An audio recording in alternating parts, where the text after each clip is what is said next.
Well, good morning. And as usual, remember, this is the day the Lord's made. We'll rejoice and be glad in it. I thought I'd share with you a telephoto picture that my friend Jerry took when he was out here looking out the front window.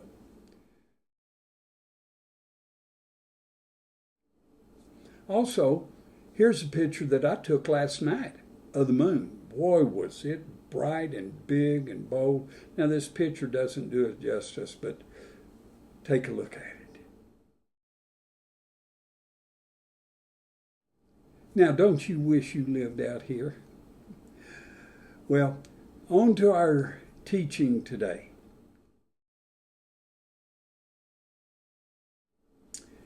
As I said before, John's Gospel shows Jesus as Messiah, the promised one, God incarnate. He wanted to convince the Jewish people, as well as us today, that Jesus really is deity. Now, in chapter 2, the first 4 verses, we find on the third day there was a wedding in Cana of Galilee, and the mother of Jesus was there. Now, both Jesus and his disciples were invited to the wedding. And when they ran out of wine, the mother of Jesus said to him, "They have no wine." Jesus said to her, "Woman, what concern have I to do with me?" Or let me say that again. "Woman, what does your concern have to do with me? My hour is not yet come." Now, the setting of the miracle that we're talking about here, and it's probably the most widely known miracle that Jesus ever did, because it was the first. But it was at a wedding in Cana of Galilee, and Cana of Galilee was about 8 miles from Jesus' hometown. It was one of the very few times, or one of the very few occasions, that Jews had to be happy in that day and time. If you remember, the Romans had oppressed them and was ruling over them. Now, a wedding would be a time of festivity and lasting for several days into more weeks sometimes. It was quite an affair. Lots of excitement, lots of fun, music, and lots of food and drink. Some conclusions can be drawn from Jesus' presence here at this wedding. First of all, Jesus should be invited to every wedding. Now, I just did a wedding last month, and I did my best to bring out Jesus during this wedding. But also, he sanctifies the wedding and the marriage. That's very important. A marriage without Jesus will never be blessed of God. Jesus approves of marriage. By the way, let me say this. If you and your spouse were married, but by justice of the peace or whatever, it's not too late for Jesus to bless, for God to bless. If you give your heart and life to Jesus and turn your relationship over to him too, then he will bless the marriage. Another thing I want you to notice, Jesus is interested in every part of our lives, even our social life. Also, no home is complete without him. Now, at this wedding, they ran out of wine. To me, this was an example of what the Jewish law, the Jewish religion had become.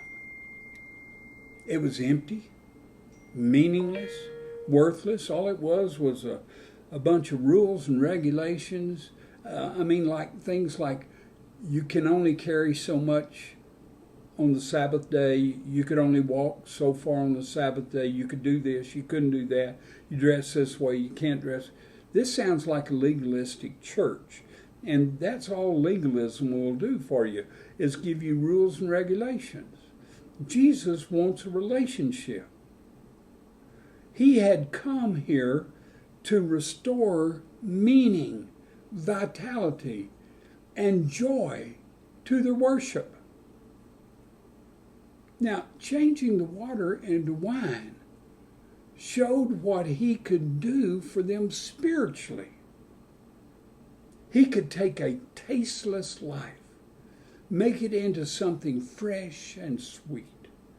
By the way, he can take your life and make it into a fresh, sweet, and exciting life. But back to the miracle. The embarrassment to the host to run out of wine is shown here. It was an embarrassing situation. The height of humiliation. It was a social disaster. People just didn't let things like that happen. It was embarrassing for the host and insulting to the guest. There seemingly was no solution. They couldn't run to the corner package store or down to Walmart and get some more wine. So we see the working of a miracle in verses 5 through 9.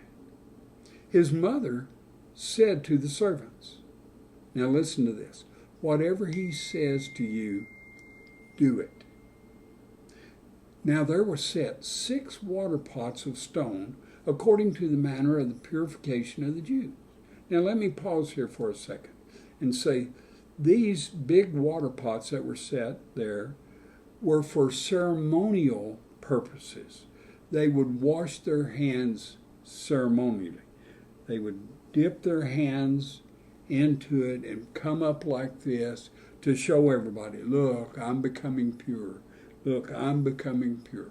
You know, did it purify them? No, because everybody used the same water. So whatever germs you had on your hands, they ran in the water, and then the next guy added to them. You know. But anyway, let me continue on. It says that they were set there for the manner of purification for the Jews, containing 20 or 30 gallons each, or a piece. Now Jesus said to them, fill the water pots with water. And they filled them up to the brim. And he said to them, draw some out now and take it to the master of the feast. And they took it. And when the master of the feast had tasted the water that was made wine and didn't know where it came from, but the servants knew who had drawn the water. Listen, the miracle to me is that Jesus took something worthless and made something valuable out of it. Notice Mary wanted to save face.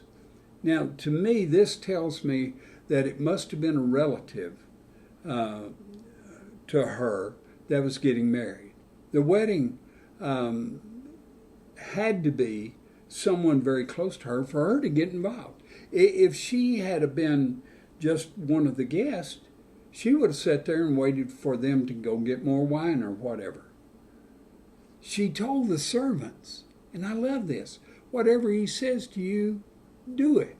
Now, there's a great principle for a happy, fulfilled life. Whatever Jesus says, do it. By the way, those water pots, like I said, 20, 30 gallons, totaled about 120 to 180 gallons of water. Now, like I said, it was for washing the guests' hands and feet. Jesus gave the command, fill the water pots. Now, He wasn't talking about empty out the old dirty water and put clean water in. He just said fill them. In other words, bring them up to the brim.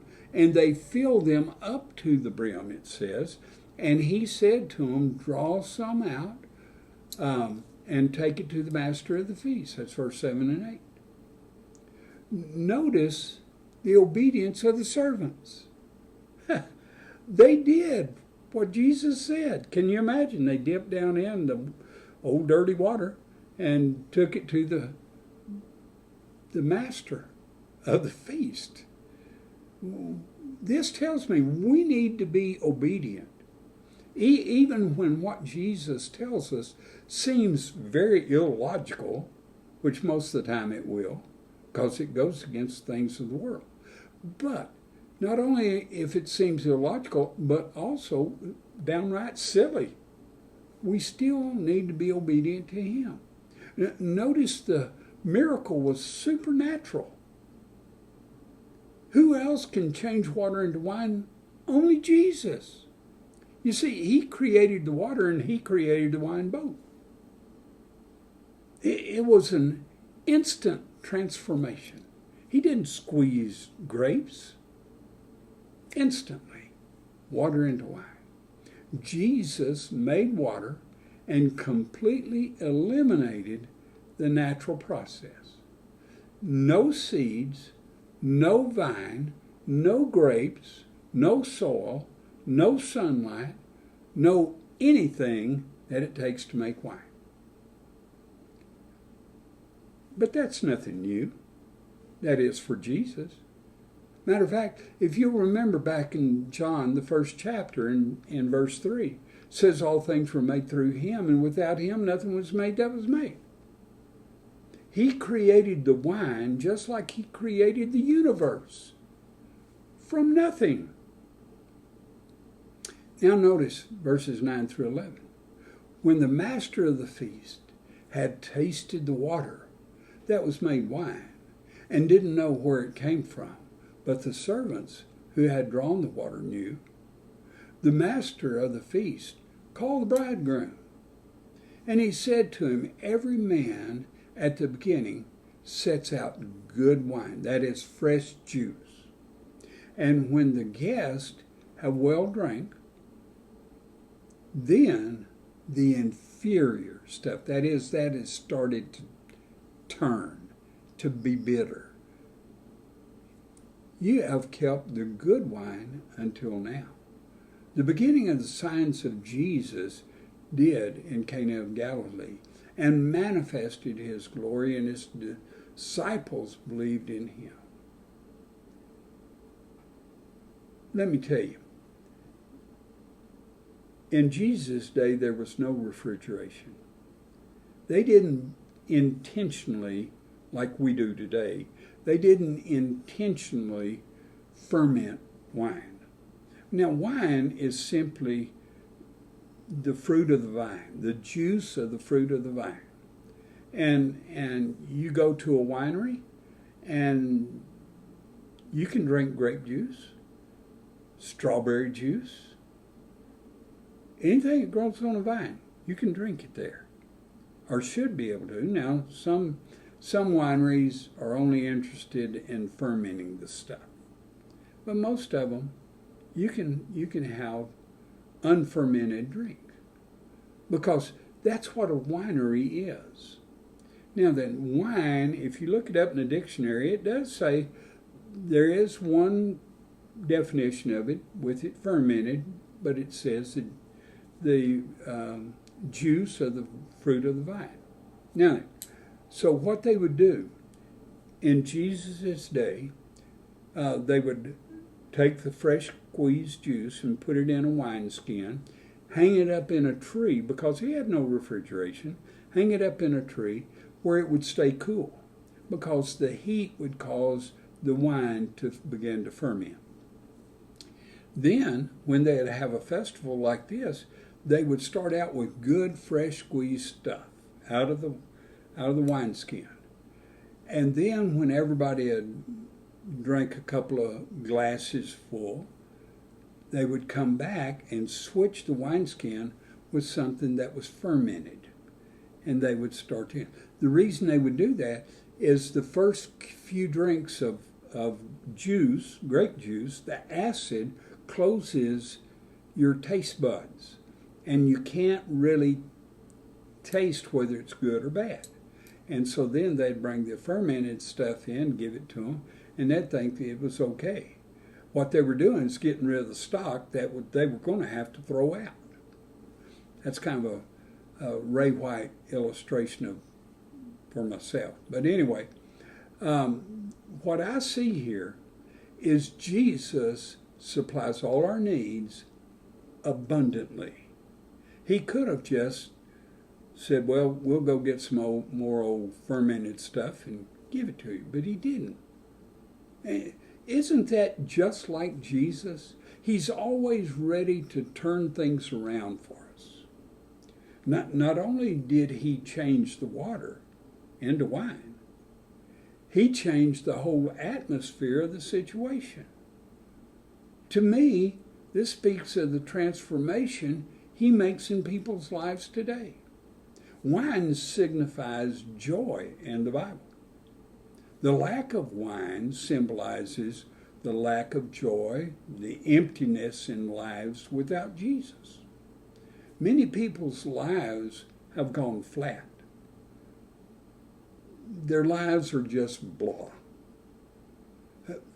Many people's lives are meaningless, vain, empty.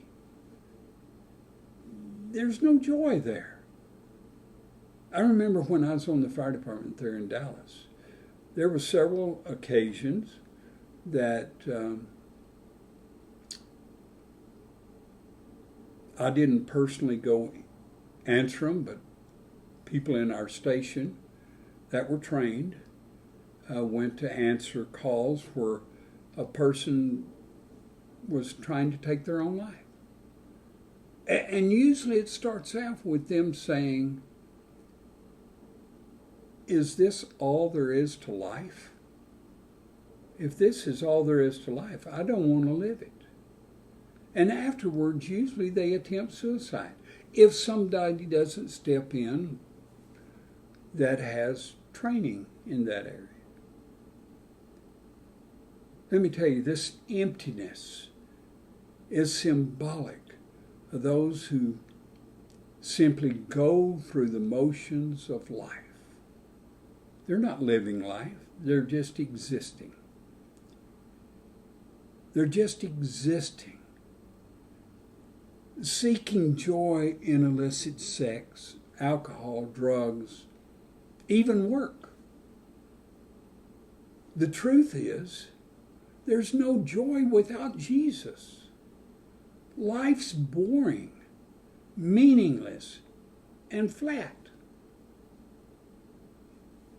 As most of you know, recently, a year ago, I had open heart surgery. I spent 16 days in ICU. And in those 16 days, I got to witness to a lot of nurses and doctors. And let me tell you something. One of the things I kept hearing over and over from nurses, how is it that here you are,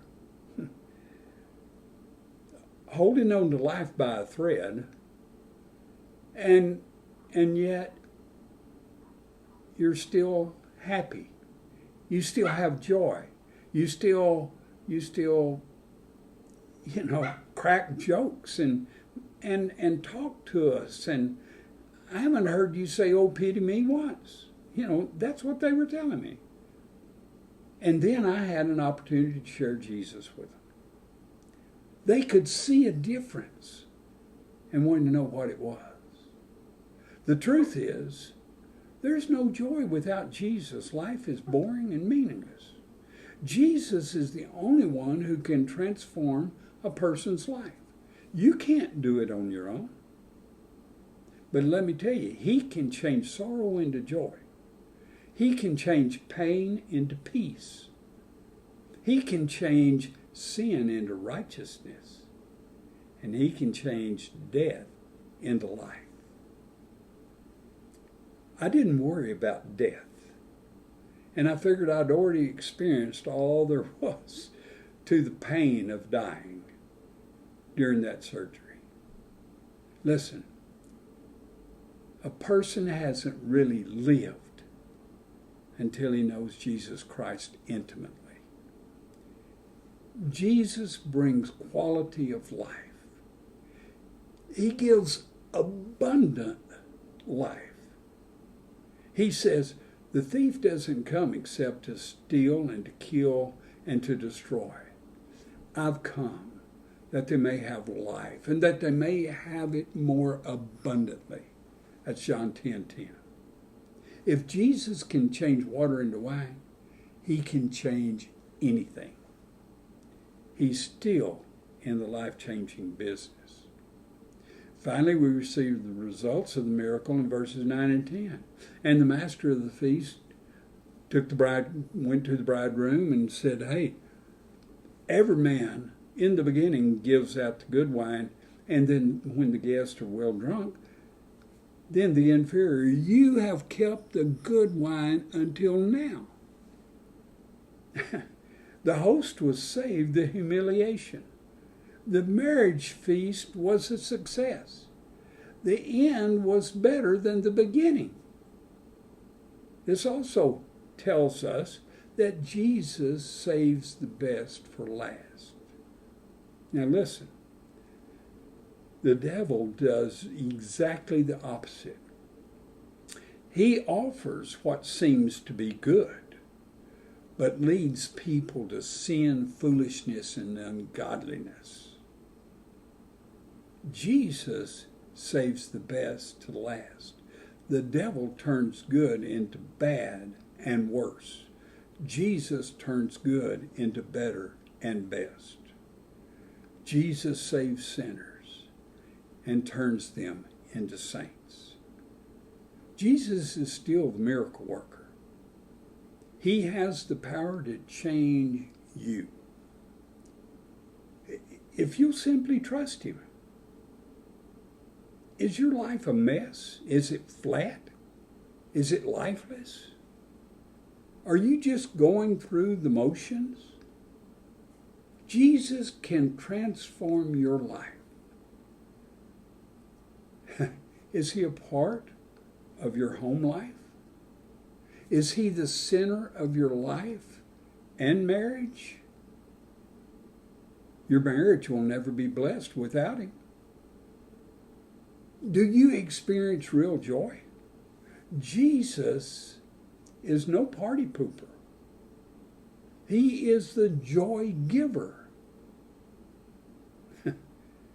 There was no solution to the problem of no wine at the wedding. Neither is there any solution to a life's problems except Jesus. If you're not trusting in Jesus for everything, nothing will go right. If you would like to trust in him, but aren't sure how, call me, email me, snail mail me. Just let me know. I promise you there'll be no pressure, but I'll try to answer all your questions and show you how to have abundant life. My information is going to follow, so you'll have a way to get in touch with me. Well, until next time, God bless. Amen.